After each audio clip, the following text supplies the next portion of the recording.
Halos hindi na lumalabas ng bahay ang ilang Pinoy na iligal ang status sa Amerika dahil sa kaliwat kanang operasyon laban sa mga undocumented immigrant. Ang isang nakausap ng GMA Integrated News may panawagan pa kay US President Donald Trump na sinuportahan umano niya. Nakatutok si JP Soriano. Mahigit 2 dekada nang nasa Amerika. Pero ngayon, ilang araw nang hindi pumapasok sa trabaho si John, hindi niya tunay na pangalan.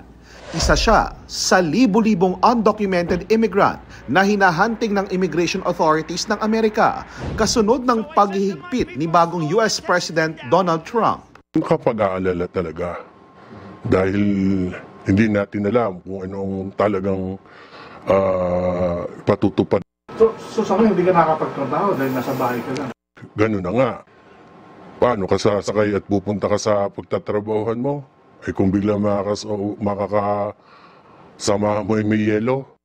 Kung tutuusin, ang orihinal niyang kumpanya sa Amerika ang nagpetisyon sa kanya.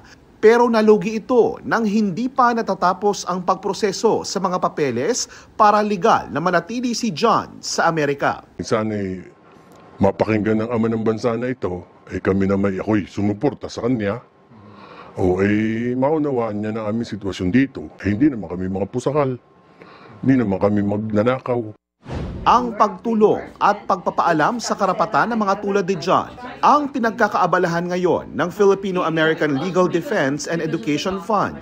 Ayon kay FALDEF Executive Director at Immigration Lawyer Lisel Cobrador, mahalaga na maintindihan ng mga apektado ng crackdown ang kanilang karapatan.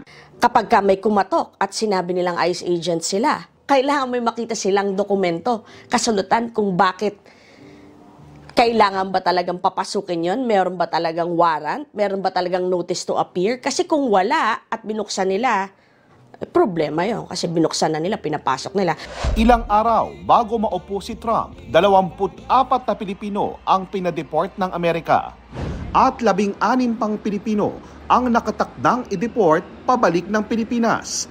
Patuloy naman ang monitoring at pagpapayo ng Embahada ng Pilipinas sa Amerika sa mga apektadong Pilipino kapag sumangguni sila sa mga konsulado ng Pilipinas. Ipinaalam lang aniya ang mga karapatan ng mga Pilipino at pinapayuhan silang wag nang paabutin sa puntong wala ng legal na paraan para kusa silang umalis at ikukulong na. Para sa GMA Integrated News, JP Soriano, nakatutok 24 oras.